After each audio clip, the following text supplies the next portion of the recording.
with family. They love the family, they love the movies. Hello and welcome to Film with Family. I'm Austin. And I'm Zach. I'm Aiyana. And we are three cousins who like to talk to you about Talk to Me. And yes, we have a very special guest today, Aiyana Siegert. Hi. Thanks for coming on the podcast, Aiyana. Yeah, thanks for inviting me. So yeah, today we're talking about the new horror film from Australia, created by two brothers. So this is a family affair once again. Danny and Michael Philippou.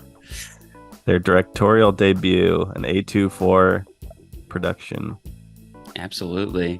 But before we get into that, Aiyana, I just wanted to say hi. How are you doing these days? I'm doing good, really busy with school and work. Supposed to be graduating in December, as long as everything goes to plan. Wow. Is that you're getting your undergrad?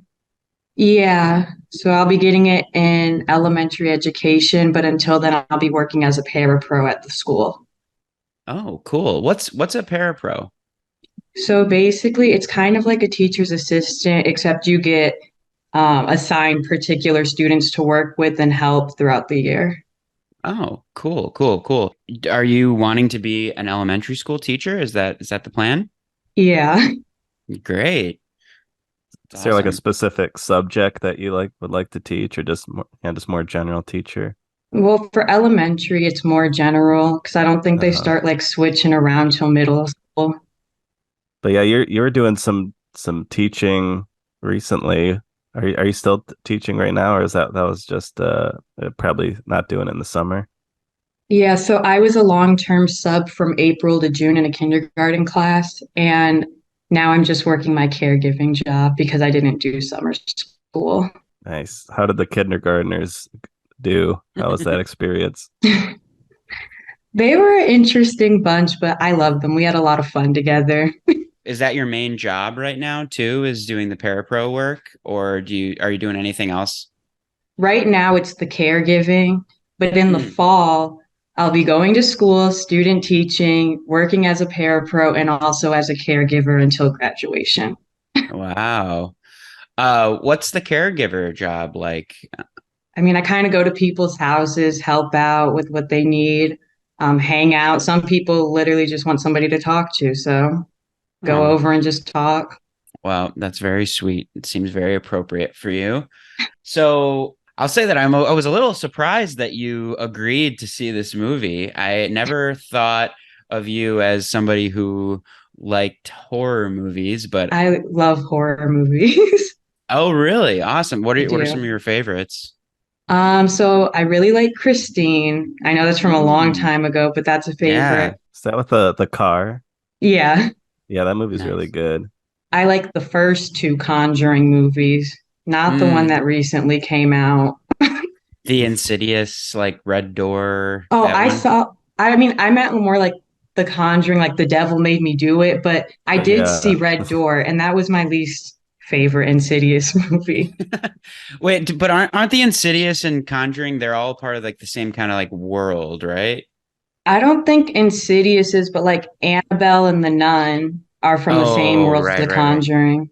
Yeah, Austin, you don't know your stuff. It does have the same actor, Patrick Wilson. That was Yeah. my So that's like kind of the connection there. And I think The Red Door is directed by Patrick Wilson, his directorial debut. right. I didn't Mm. see it, but it wasn't good, Aiyana. I didn't enjoy it as much as the other ones. Like I feel like a lot of times with horror movies, they'll stop like making them for a while. And then like a bunch of years later, they just are like, let's pick it back up. And it's like, no, you could have left it where it was. Yeah. Yeah, I just saw The Conjuring for the first time recently and I loved it. I thought it was great. Kind of similar thing to this movie is, that things are being possessed like through an object. What's the couple's name? Oh, the Warrens. Yes, the Warrens. Yeah. Yeah, and they're like based off of real people, right? Yeah. Ed and Lorraine Warren. Yeah, Ed and Lorraine. And yeah, there's some clips I saw of Lorraine talking about it, and they actually have that room that's in the beginning of the Conjuring with all of the different objects that they've taken out of like houses that have been possessed, or definitely something I would like to go check out at some point. I think it's like they actually like let people in. It's like a museum. Yeah, I would go check it out, but I'd be walking around with my hands up because I don't want to risk touching anything. Yeah, yeah. I mean, yeah, they're like, do not touch anything. Yeah. You will get possessed. Yeah, I feel like this is our first horror movie we really talked about on the podcast, so this is exciting. Yeah. I feel like Infinity Pool wasn't really a horror movie, like it had some horror elements, and RoboCop kind of has some horror elements, but yeah, this is our first proper horror movie, so I'm excited to get into it. Out of curiosity, Anna, have you seen Malignant? I have. How do you feel about that one? Because that's also directed by James Wan, who directed the first two Conjuring movies. I don't know. So with Malignant, when I went in, I was expecting something completely different from what it was. Like, I always talk about like the scene where, what's his name, Gabriel is like doing parkour and like killing everybody. And I was laughing in the theater because I was like, what is going on? Yeah, it is kind of hilarious. It's a really funny movie. I met up with a friend and he was like, did you see Malignant? It's the scariest movie I've ever seen. It'll blow your fucking mind. And I was like, oh, wow, I can't wait to see this. So I went and saw it by myself and I was just cracking up through the entire movie. I was like, this is fucking ridiculous. It's so funny and so amazing. I will never forget that chair. Like when he just whips that chair at them across the room. It's so good. It's so good. Yeah, that's definitely a bizarre horror movie, but I like it for how weird it is. Zach, do you have any favorite horror movies? I mean, we're still in August. We're still in the summer, but you know, I would say this is like a pre-game for spooky season. Yeah, we have been talking about doing horror movies all October long. So a little preview there. Definitely. But I really like the Evil Dead movies. First Evil Dead, I think, is a masterpiece. Sam Raimi, he's an MSU alum, just like me. Oh, wow. He made that movie like right out of graduating MSU, I believe. So he was super young when he made that movie. And I love the low budget feel of that. The original Texas Chainsaw Massacre, that one's really scary. Oh, yeah. Yeah, those are the ones that kind of jump out. But I've been getting more into horror lately. There's a long time where I avoided the genre because I didn't think I would like it and I thought it wasn't for me. But yeah, in the last 4 or 5 years, I've been realizing that it's great. Pure cinematic genre. Yeah.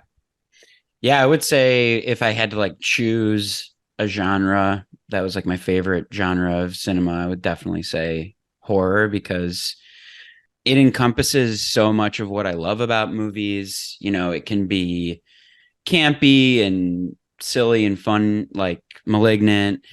It can make you really feel some like genuine like terror emotions like in your heart. It can be really fun visually, spooky, or it can be really funny. I feel like comedy and horror are pretty close. The line between them is very thin. And so, yeah, I just feel like you can get pretty much the best of all worlds in a really good horror movie. Agree. I'm a huge fan of Hellraiser 1 and 2, definitely like 3 as well, but then the rest of them kind of drop off pretty quickly. Have you watched all of them? Are there like 10 of them or something? Yeah, I've watched all of them except maybe the 9th one. I think there's 11 of them now, including the one that came out last year on Hulu. The first 3 are really amazing. The first 2 still have Clive Barker attached to them. So they kind of, you know, Clive Barker was the mastermind of those films. He wrote the book, The Hellbound Heart, which the movie is based on. And those first 2 are just incredible. But then the third one, it just gets like really goofy. There's like some parts that are worth watching. Like there's a Cenobite that has a camera like fused to his face, and he like kills people by like zooming in on their brains. And then there's like a DJ Cenobite that like throws CDs at people and kills them that way. Yeah, I remember you just showed me that scene with the CD Cenobite, and that was really good. It's so good. Aiyana, have you seen Hellraisers? Any of those? I have. That's like one of the franchises I haven't seen. Oh wow, I would say do 1 and 2. Those are classic. But then like 4 through 7 or 8 are all like these like weird kind of made for TV movie, very like heavily influenced by Harvey Weinstein. So it's like very gross, like very like, I don't know, like there's some like weird sexual stuff in there that it's just like icks me out. I went through all of them, and I have extensive notes on all of them that I've been waiting to have some sort of a forum to talk about it. So maybe we'll have to do Hellraiser as one of our October movies. Yeah, I'm down for that. Yeah, let's talk about Talk to Me. Yeah, let's talk about it. No, please. It's my mom's Remembrance Day. I just want to forget about it.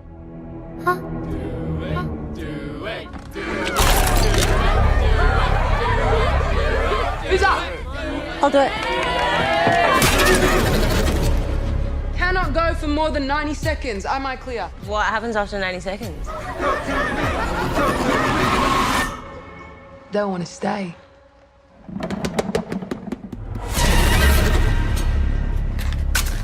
Light the candle to open the door. Blow it out to close it. Put your hand on it. Now say, talk to me.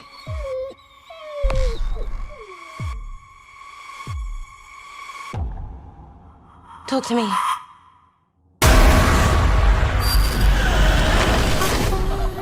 Aiyana, can you talk about your experience of seeing this movie? Yeah, so I didn't really know what it was walking into it. Like I had seen the trailer and I was like, okay, like this is either gonna be good or it's gonna be bad.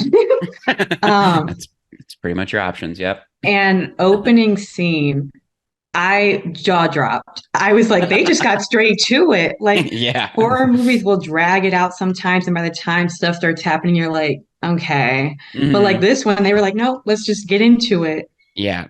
They go hard from the very first scene. Yeah. Where'd you go see it? I saw it at Cinemark. Did you go by yourself? No, I went with Xavier and my friend. Nice. Oh, nice. What did Xavier think of the movie? Well, if I'm being honest, he was a little greened out. But What does that mean? Greened? like he was greened out. Like, Was it grossed out? No, like he's moved a little before. oh, he was stoned. Yeah. Yeah. It's okay. We're a pot friendly podcast here. Okay. Yeah. So we were all a little, but he was really gone. But I think he enjoyed it because one thing about this movie is like they didn't overuse jump scares like a lot of horror movies do. Like this was enjoyable. I could watch it. It wasn't like every second you're like, is something gonna happen? Yeah. And it just gets overplayed. Yeah. It's very realistic the way that they like portray the horror in this movie. You know, if we're in a world where these kind of things happen, you can totally see like kids wanting to get together and do it and like have a little party about it. The director, Danny Filippo. It's probably Filippo. Let's go with that. But Danny Filippo was saying that basically the premise of this movie is kids who use possession to get high. They got this embalmed hand with all this writing on it. At the beginning of the movie, you're kind of seeing like some like little clips of like teens like getting their eyes all dilated, and you're like, what's going on here? And they give you like a little taste of what it is. Yeah, you gotta hold the hand and see where it takes you. Yeah, basically these kids get together, they put the hand on the table, you light the candle, you hold the hand, you say, "Talk to me." A spirit appears, which in this movie they are like disgusting creatures. Yeah, kind of like zombies. Yeah, they look like zombies. They're all like rotting flesh and very disgusting. That's kind of a jump scare the first time they do it. And they like reveal, like you see what she sees, which is just like this disgusting spirit in front of her. And that was, I think, in the movie when everyone was like, "Holy fuck!" Like what the fuck was that? You know, it's like they really bring you into that space. And then Yeah, that's a very effective jump scare that feels earned for sure. Yeah. Yeah. Because it's like you're seeing what they see, and they get jump scared too in the movie. Yeah. But then you have to say, "I let you in." And that basically the spirit possesses you. And then basically they put a time limit of 90 seconds of how long you can be possessed by the spirit before things go awry. And everybody's experience is a little different. It's a different spirit, so they do different things. And they like speak through you, and everybody's filming it on their phones too, which is another weird aspect. Yeah. The social media aspect of it is very relatable as well. Because you could see, again, if something like this was happening in modern day, people would for sure be filming it. And that was part of the inspiration of this film too. I think one of the directors saw, some kid, maybe it was like too drunk or too high or something, and he was like passing out and acting really strange at a party, and people were just like filming him and laughing. And he was like, "This is really, really disturbing. Let's make a movie about it." Yeah. I mean, it definitely reminded me as a kid doing stupid, dangerous games, like when you just get together with your friends. I don't know about you guys, but we used to do this thing called the pass out game. Do you know what this is? Do you know what I'm talking about, Aiyana? Where somebody like pushes on your chest and you hold your breath. Yeah. Well, no, I don't know about that. You can tell me about that. But our pass out game was you would like basically like hang over, like so your head was pointing down, and like you would like have all the blood rush to your head, and you do that for about like a minute or like 2 minutes, and then you stand up really quick and then like hold your throat. Like, so you're like basically like holding all the blood in your head, and you would just pass out. And like, it was, I did it. All my friends did it. And it was very similar to this because everybody's like pass out experience would be like different. Like some people would just, fall over or whatever and wake up in like 10 or 15 seconds. But like other people would like start like speaking like blah, blah, blah, blah, like really weird, or they would do something weird physically. It was an extremely dangerous game, and I do not suggest anybody do this at home. But it definitely like reminded me of these stupid games that we played as a kid to kind of like freak each other out. And even back then we had, little digital camcorders, and we're like filming us doing it and like laughing about it. That's crazy. Aiyana, what's your pass out game? What was that? So it was like a thing where you would hold your breath, and while you were doing it, like somebody would push on your stomach or chest and like hold it. And then because they were applying the pressure and you weren't breathing already, you would pass out. Saying it out loud, it feels a little dangerous. I mean, the things that kids will do just to like pass the time, especially in my generation when we didn't have as many outlets as kids have now. But I don't know. Did you do anything weird like that, Zach, when you were a kid? No, I'm freaked out right now. No. Like, you guys are fucked up. Yeah, I didn't have anything like I with my friends like that, really. I mean, the closest thing was maybe smoking K2, which is like synthetic weed, because we didn't know where to get real weed. And that shit was like kind of wild, kind of hallucinogenic. Not good. Don't fuck with K2, kids.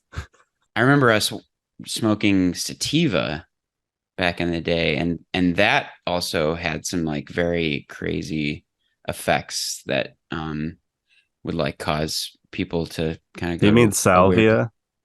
Oh yeah. Oh, that's right. Yeah. Sativa is just a type of weed. Yeah. It's not that Yeah, crazy, Austin.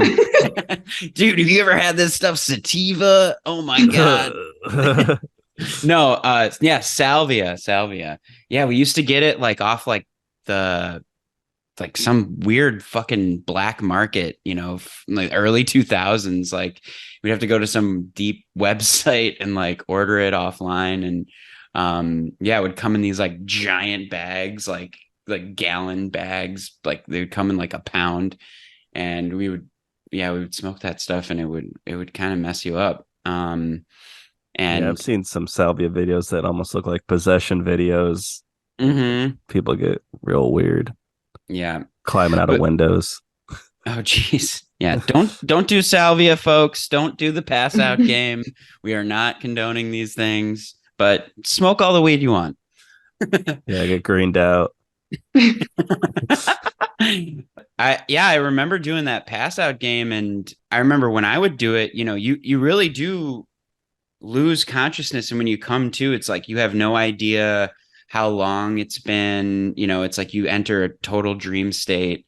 And yeah, it felt like, and then you'd wake up and you'd see all your friends like just kind of surrounding you and just like laughing. And they kind of capture that feeling so well in this movie.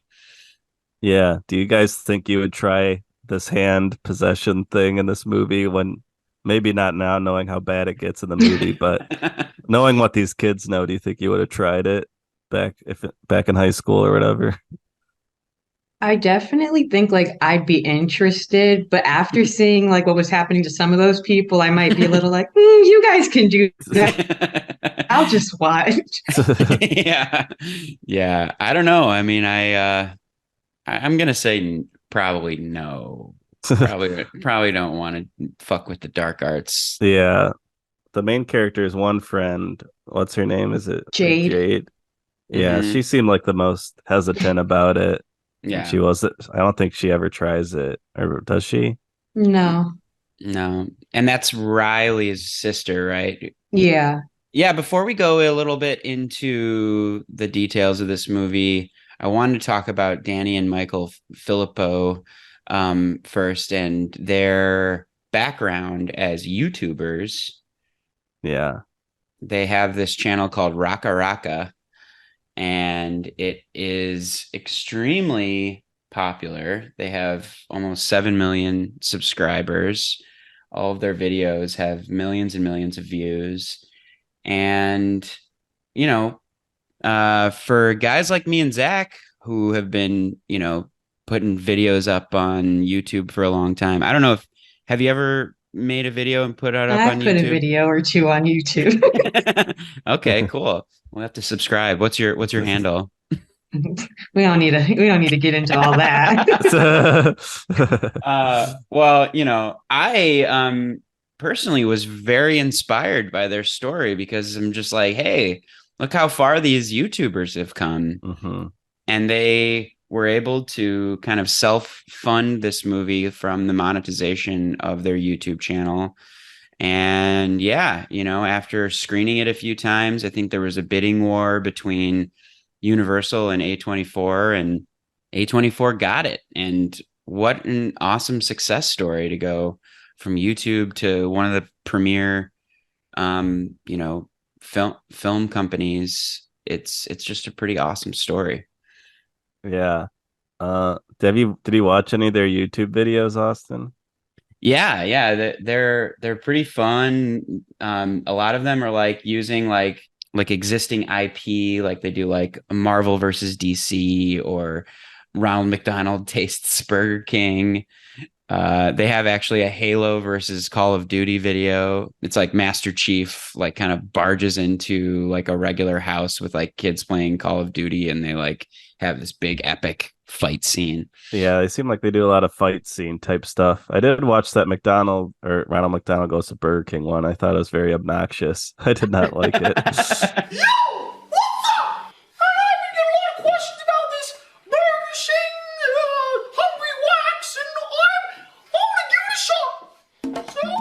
Yeah, it was a little weird. Yeah, they have like kind of a weird sense of humor, and that's their most popular video. It's got like 86 million views. Yeah, I was like, I don't see the appeal here. Yeah, that did kind of throw me off a little bit, but some of these ones, if you look at the Halo versus Call of Duty one, they do have some like really impressive special effects and stunt work going into those videos for like just a YouTube video. Yeah, but I feel like they didn't really do any like horror YouTube videos, so it's just like it feels like horror is like a new kind of genre for them, and it's pretty impressive how Yeah. well this movie came out for this being like their first foray into feature filmmaking and horror. As far as I can tell, I think they did a good job. Yeah, really good job. What was your experience seeing the movie, Zach? Yeah, I went to the Imagine Theater like I do, and with my buddy Wes, and pretty typical movie experience. Me and Wes had a good time, but yeah, I thought the movie was good. I don't think I loved it. I feel like the ending or like I kind of lost steam near the end, or like I was like kind of confused by the end of the movie, and I was like kind of like, huh, I guess that's it, huh? But I feel like all the stuff at the end or stuff at the beginning with like the parties and the party trick of using this hand, I thought all that stuff was really great. I had a pretty cool experience seeing this movie. I went to my favorite place, Music Box, and they, for members, they have a monthly free screening for various different kinds of movies. So in July, they had a free screening of Talk to Me, and I was, I'd heard good things about it. I didn't really have that much of a frame of reference other than the trailer. And so I reserved my ticket and I went there, and there was a line around the block going both ways. There was a line for like the people who had reserved tickets, and then there was a line for people who wanted to get tickets if there were like any leftover tickets if people didn't show up or claim their reserved ticket. So it was a packed house. The directors were there, and they gave a talk back afterwards and kind of like gave a little thing beforehand. And it was a pretty remarkable experience because it was a packed theater. Nobody knew what to expect. Like nobody had seen this movie. So everybody was just on the edge of their seats, like literally like jumping out of their seats and like cringing and crawling. And it was, I was extremely scared through the whole movie. Like, I don't know if it was just the vibe in the theater. I do think it is a really great film. I think that one of the things that this movie does incredibly well is it's not just like the gore and the violence or the really scary parts. It's that you just don't know what's about to happen, and you're just like hanging in suspense the entire time. And so that was really scary. And I'm going to call out my buddy Joe, who is probably the biggest horror fan that I know. And I went with him.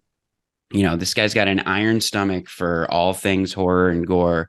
And he had to step out like at some point in the movie. He was like, I'm like, I can't like, he actually said, he was like, I can't feel my hands. I'm feeling like really short of breath. So he had to like walk out of the theater and like get some air and then come back in. Whoa. So yeah, I mean, this movie is really affecting people, and I think it's pretty awesome. Yeah, I definitely think having a packed audience for like a movie like that definitely adds to the tension in the air. Mm-hmm. I don't think there was a ton of people when I saw it. I mean, it was a decent amount of people in the audience, but yeah, definitely based off that video, it looked pretty intense in there. How did you guys feel watching the movie? Were you freaked out? Were you like covering your eyes? Did you like looking away? Did it like scare you too much or like not enough? How did you feel? So it didn't necessarily have me covering my eyes or anything, but I Mhm. did think some of the scenes were a bit intense. Like, Mhm. I think the choice of using a kid as the one who's like really gonna go through it and get really possessed, like that was a bold choice because like Mhm. you would think it's just gonna be like Mia or one of the friends. Nope, it's the little brother. Mhm. So I was like, that's a little intense. Yeah. Yeah, that was definitely the most intense scene of the movie, I think. Just the way he gets whipped around and is bashing his face in, especially when he's like tries to like claw his own eye, like pull Yeah. his own eyeball out at one point. Oh God. That Yeah, part, totally I forgot was about that. really, me and my buddy, where we're just like squirming in our seat at that, like, oh my God, no, what is he doing? Yeah, it's really fucked up. Like the way they set it up that like everybody goes through it in a different way. You just every time they do the possession scenes, you just don't know what you're about to get, you know? Like you have that one scene where one of the guys gets possessed and he starts like making out with a dog. Yeah, yeah, that was wild. That was a choice. Yeah, it's just like really creeps you out. It's really gross. But yeah, then the crux of the movie is this young boy gets possessed by the spirit of Mia's mother, right? Yeah, who had committed suicide like a couple years earlier. Yeah. And so Mia is trying to communicate with her mom and extends the 90 seconds like longer. And he starts to like literally just smash his face like against the table. And it's like so gruesome and violent and gory. And yeah, he's just a claw his eyeball out. And you know, you see him in the hospital and his face is just so swollen and the makeup just looks so brutal. Yeah, I thought for sure he was dead. But he's just hanging on with this horrible disfigured face. Yeah. Yeah, the makeup on that was really impressive, but also hard to look at. Well, I also think like it was interesting how they showed all the spirits, like, that they would see when they said talk to me, but as soon as it was Mia's mom, we never see it. We just know Riley's like, what? Like confused about what's going on. And Mia's just like, no, just let it in. Yeah. And then when he's in the hospital, I mean, he is still possessed. Like he hasn't lost the possession. He's like in some sort of a coma, but when they like wake him out of the coma, there's another really brutal scene of him just like smashing his head against like the tiles of the hospital, and it's just as brutal as the one before. And Yeah, this time the back of his head as instead of the front of his head. yeah, it's really tough to watch, but also really, I don't know, if you like horror, I mean, you're gonna get freaked out for sure. It did give me some flashbacks to Hereditary when the one son smashes his face on the table, except this is like ratcheted up to 100. And also the fact that like in Hereditary, the son takes his like young sister to a high school cool kids party, and things don't go well for her there.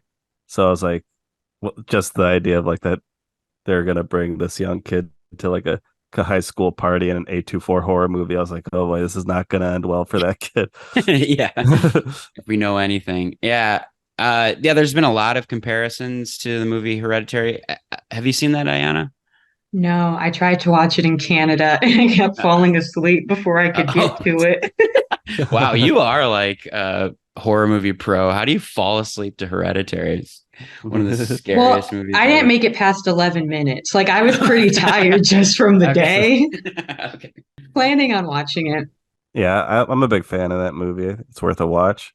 Yeah, it's very, very scary. And yeah, this movie is, I think, beyond the A24 connection. I think that it's just been compared to Hereditary for like just like the level that it's like freaking people out. This movie is really sticking with people. Yeah, and there's also there's like a family connection because it's like connecting with her dead mom, and there's some of that in Hereditary too, like like seances with family members, like that all happens in Hereditary as well. So there's definitely some connections there. Yeah. So Austin, I feel like, didn't you say this was like your favorite movie of the year when you saw it? Like, do you still feel that way? Yeah, I think it's number one with a bullet right now. I definitely really want to see it again. It scared the hell out of me. And I don't know, I just love it. I love a good horror film. It's just like it's a really, really good time. And like we said before, I am inspired by these guys that they made it so far from kind of like humble beginnings. Yeah, that's definitely cool. The Australians know how to do horror. The Babadook is an Australian horror film that was pretty well regarded for a long time. I didn't really love it, I'll say. I Yeah. didn't think it was great, but Yeah, I thought it was a little bit creepy, but nothing to write home about. my favorite Australian horror film, which I highly recommend, is this movie from 2009 called The Loved Ones. Sort of similar in that it takes place in high school during prom. And Does it take place in Australia? yeah, I won't give everything away, but it is really fucking gruesome. Wow, I haven't heard of that one. Yeah, I haven't either. Yeah, check out The Loved Ones. Really, really good. Yeah, I will say I was I didn't know this movie was Australian going into it. I was like, yeah, surprised by all the accents, the thick Australian accents throughout, but I respect that. I think it's cool. And I think I heard an interview with the brothers and saying how it's important for them to actually set it in Australia, even though that's like typically not a selling point for a movie. Like, if you wanted to like reach a wider audience, but yeah, I respect them for filming this in Australia and with Australian actors and all that. Yeah, I mean, it feels like these guys have a lot of integrity, which I respect. I think they were approached by a streamer or something. They didn't say specifically who, but they offered them a lot of money or a higher budget for this. And they turned it down because they were giving them like too many notes. And they were like, well, we'll just do what we want to do. And paid off big time. It was about a $4.5 million budget. And as of today, I think it's made about 26 million in the box office. So they're making their money back for sure. Nice. And didn't he say that there's going to be a sequel, or is that confirmed? Yeah. Thing? I saw that. Yeah. Yeah, there's already a sequel in the works, and I think they've already shot a prequel to the movie that is about the kid from the first scene. The guy that knifes himself. Yeah, in the movie, I think it's his brother is like knocking on a door, and he won't come in the door. They're at a party, so they burst the door in, and then he like stabs the brother, and then walks into the middle of the party and just like stabs himself right in the face. And then it's like credits, or I mean, it's like title credit. Yeah. The way he stabs himself in the face, like he does it so quickly. Yeah. Like, yeah, there's definitely some things like that kind of felt like, oh, this feels like kind of like a YouTuber sensibility, like the way it's edited, or like the sound design is like really punchy.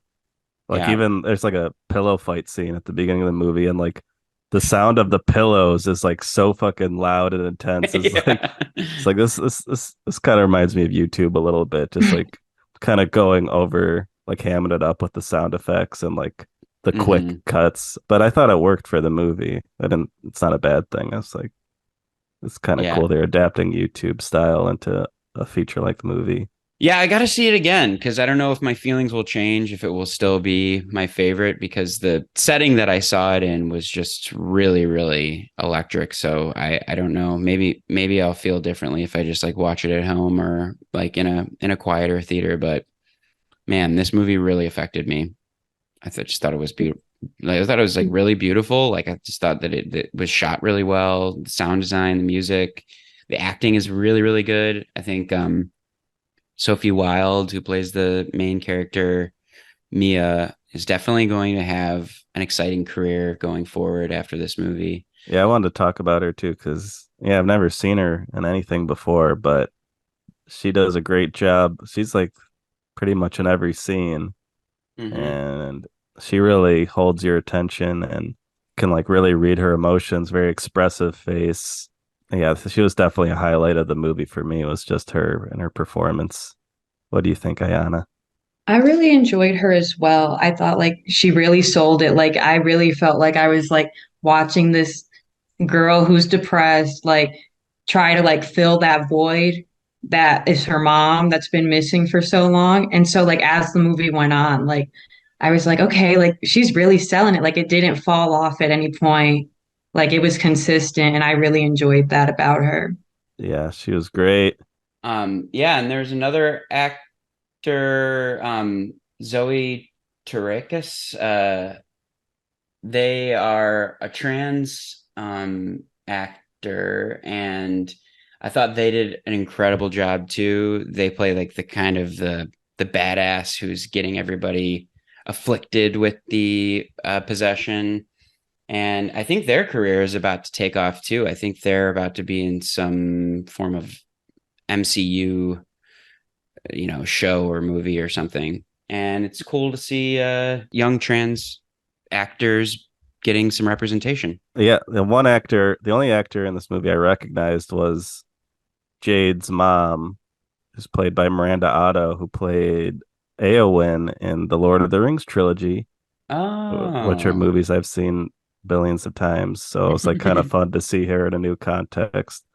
And I yeah. thought she did a good job. She was kind of like a bossy mom, and she was like, "I know you guys are having a party. I know you guys are going to get up to some bullshit." I liked Yeah. her no bullshit kind of mom approach. Yeah, she was like the cool mom who like is like, you guys can drink, just like don't drive kind of thing. Are there any other scenes that really stuck out to you that we haven't talked about, Aiyana? Okay, the ending scene. Oh, So right. in in my mind, like I really was following like Mia and like just thinking about like what she must be going through. But I also knew that she could never hurt Riley.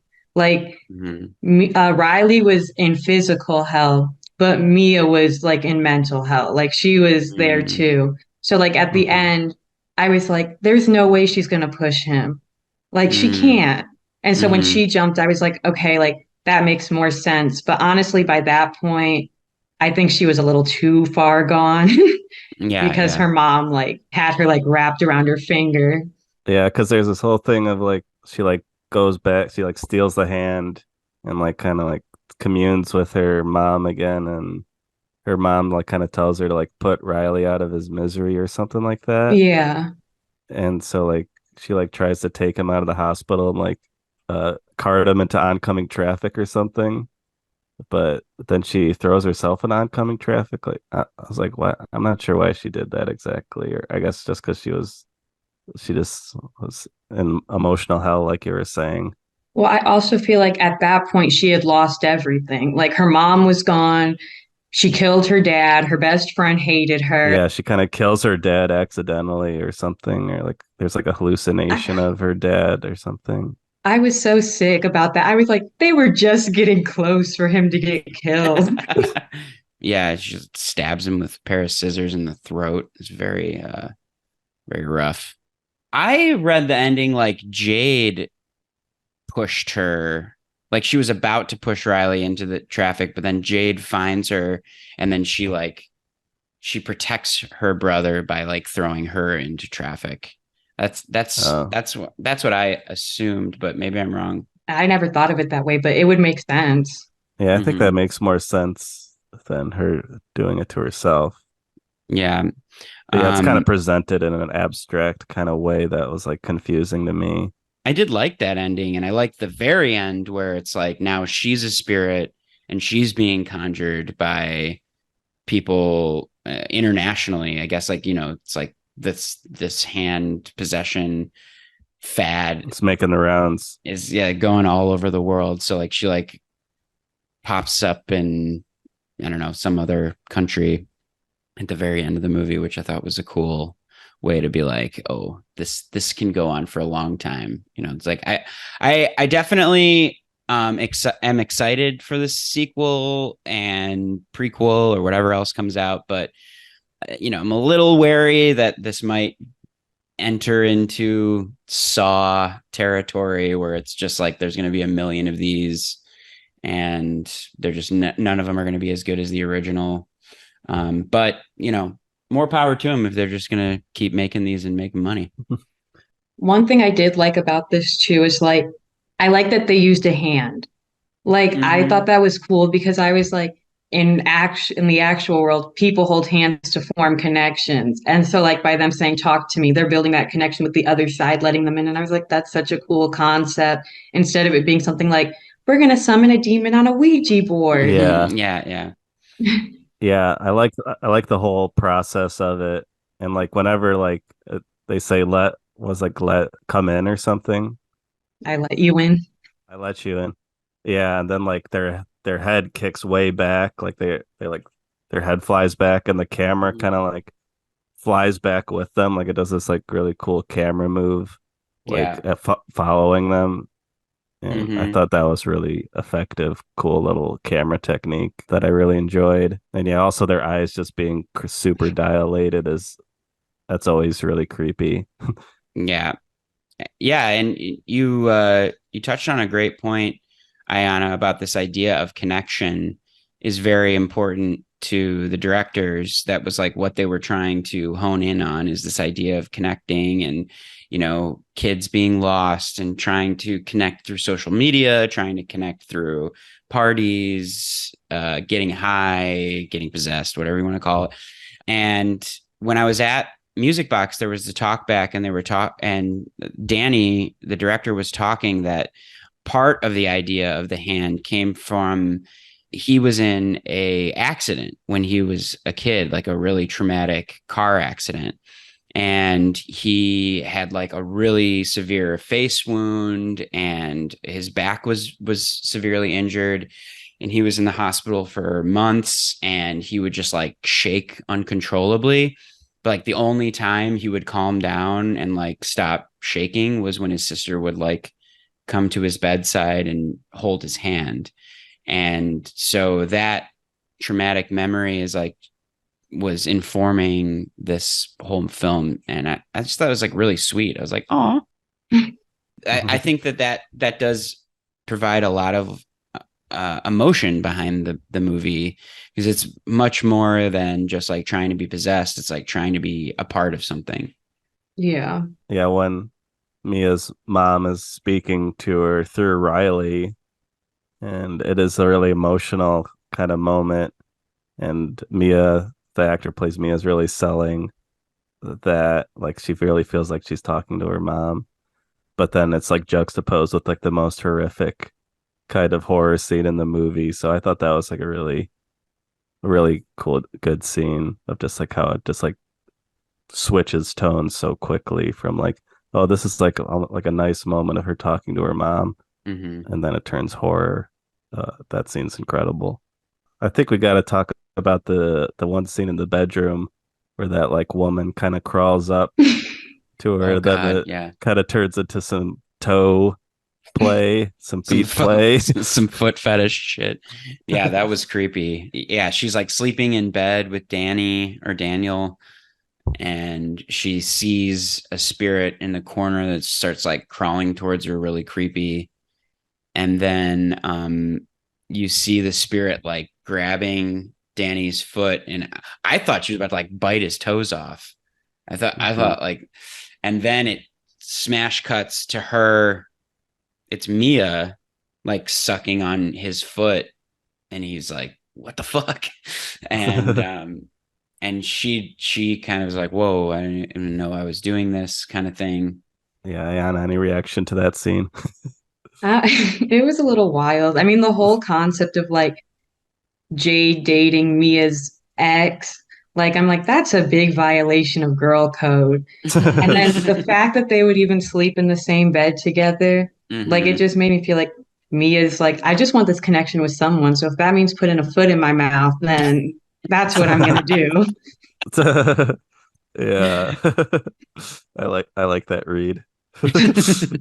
Oh, I was thinking too, like when Daniel gets possessed and like the guy looks directly at Jade and is like, he doesn't even like you. Like, was he just being a dick? Or like, is that how Daniel felt? And he was like tuning into his inner thoughts. Seemed like maybe Daniel just like wasn't in the relationship, right? He seemed a little bit of like a prude. Yeah, it is interesting that Mia like also she seems to have like a really close bond with Riley too.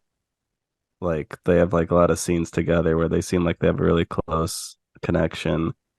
which Yeah. I was kind of surprised by. I thought like maybe at first like maybe like Mia's like an adopted daughter or something, or just because she was just really close with Riley and Jade. But then I realized like, oh no, she's just friends with Jade.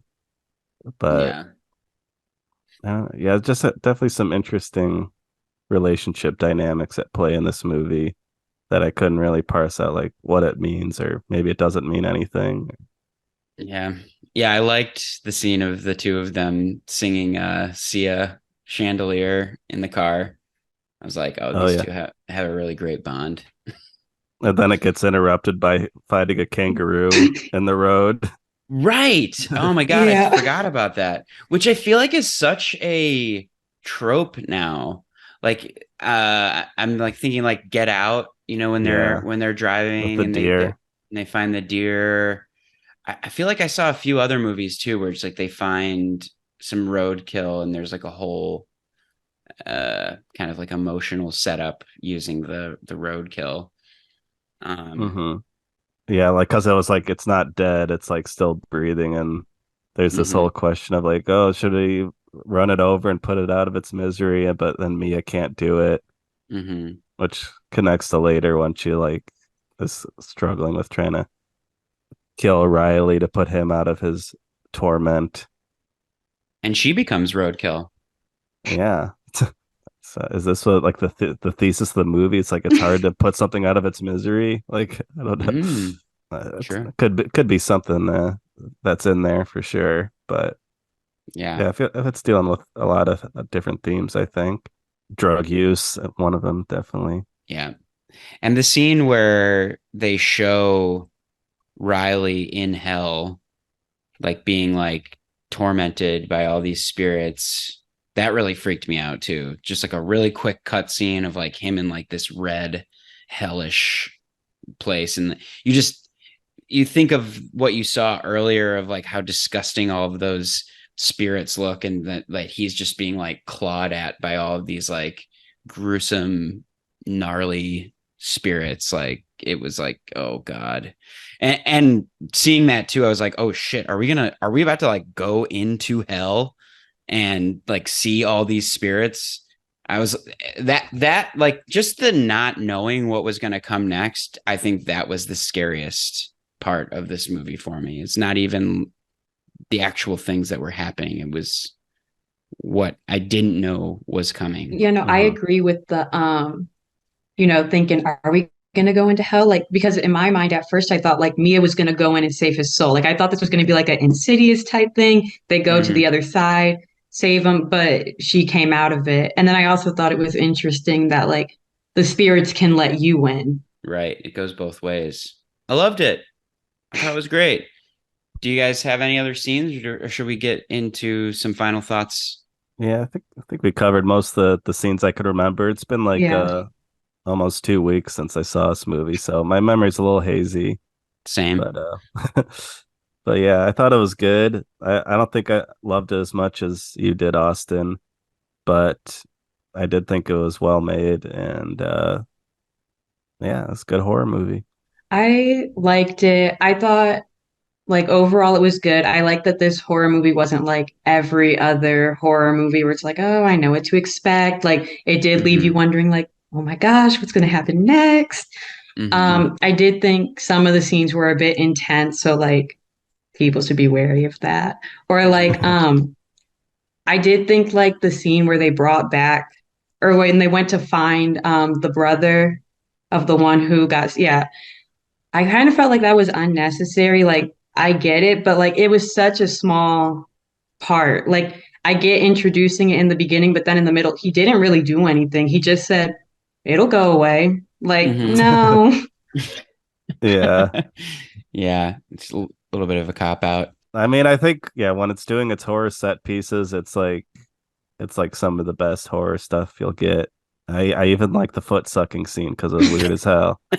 But yeah, just yeah, some of the story elements surrounding it like kind of left me a little bit more confused. I was just less invested in that stuff, especially Yeah. towards the end. And yeah, at a certain point, I was like getting sick of seeing how fucked up that kid's face was. I was like, I don't want to look at him anymore. It looks so Yeah. bad.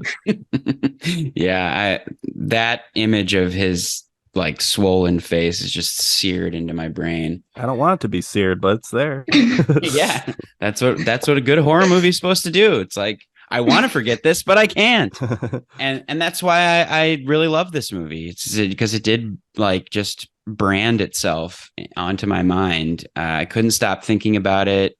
I will say I was really, really scared throughout the film, but when it ended, I just felt relieved. I was like, okay, we got through it, like, and that actually made me like it more because I was like, okay, I'm ready to see this movie again. Like, let's go. It's like, it wasn't so scary that I'm like, I'll never watch this again.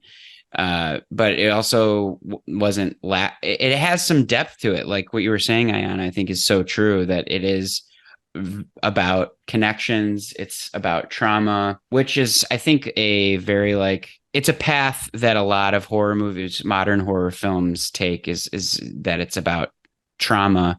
But I think this movie did it in a really good way where it's like, you're trying to actually confront that trauma and not like repress it. You're trying to like get right in front of it. Mm-hmm. And the horror set pieces, like you said, are incredible. Freaked me out. I had a great experience in the theater. I loved it a lot. Maybe you guys convinced me that it's not my favorite movie of the year, but right now it's staying at number one just because it affected me so much. So go out and see this movie. A lot of people think of October, the fall, when they think of horror movies, but summer's a great time to see a horror movie. I think, a lot of horror movies are actually set in the sunshine. Yeah. And this kind of has that like, summer hangout feel, like when in high school, like you have tons of free time. So might as well get together your friends and get possessed. What else is there to do? Go straight to hell. Yeah. And it's only a 95-minute movie. So that's I love that too. It's not, you're not in there too long. One of the better horror films I've seen in a long time in the theater, or like a newer horror film.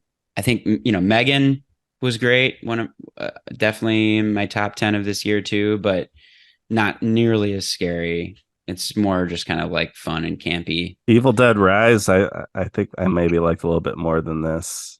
I like them similar amounts, but I think I liked Evil Dead Rise a little bit more. I think there was just I was a little bit more connected to the story of it, and the ending made a little bit more sense to me. And definitely a lot of skin crawly, like squirming in my seat stuff for that movie as well. Mm-hmm. Yeah, especially all the stuff in the kitchen, like the cheese grater and all that.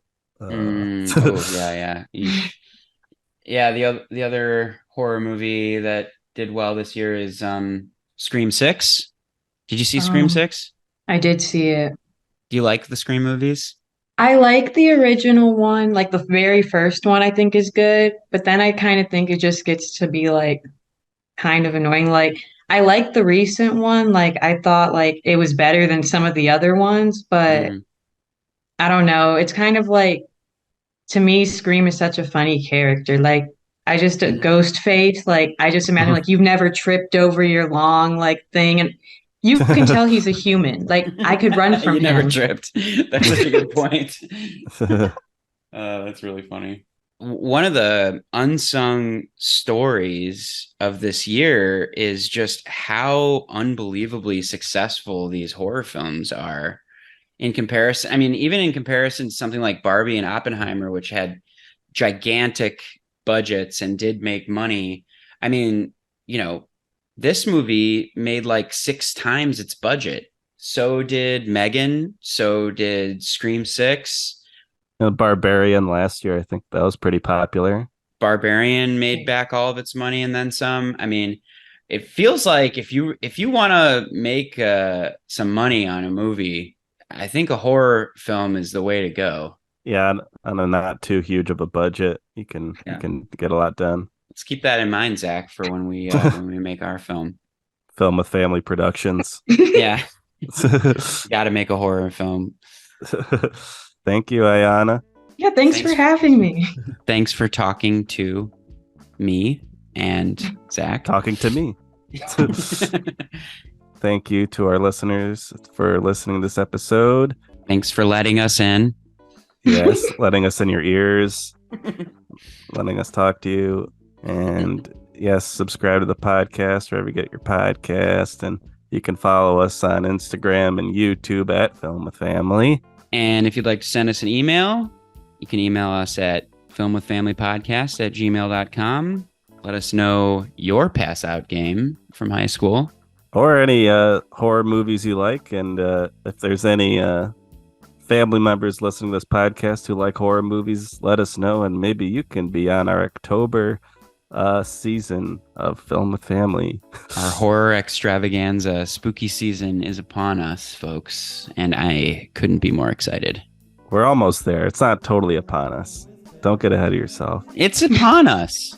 We're in August. It's not spooky season yet. It's upon us. Okay, you're right. I mean, spooky season for me starts Labor Day. I'm like, let's go. Really? Horror movie every day. Yeah. I try to watch a horror movie every day in October. Great time. Great time to be alive or dead. Ooh. Yeah, and you can follow me and Austin on Letterboxd as well. zacharyzweifler and Austin C. Pruett are our handles. We love the movies. And we love our family. That's right. That's right. We love you, Aiyana. Thank you for being on Love the you podcast. You're Love welcome. you, Aiyana. Thanks for coming on. It's been a lot of fun. And yeah, it's great. I didn't know you loved horror movies. Now we got a new thing to connect on. Let's talk about some scary stuff. Yeah. Maybe we'll have you back in October. I'd love to be here. All right. Bye.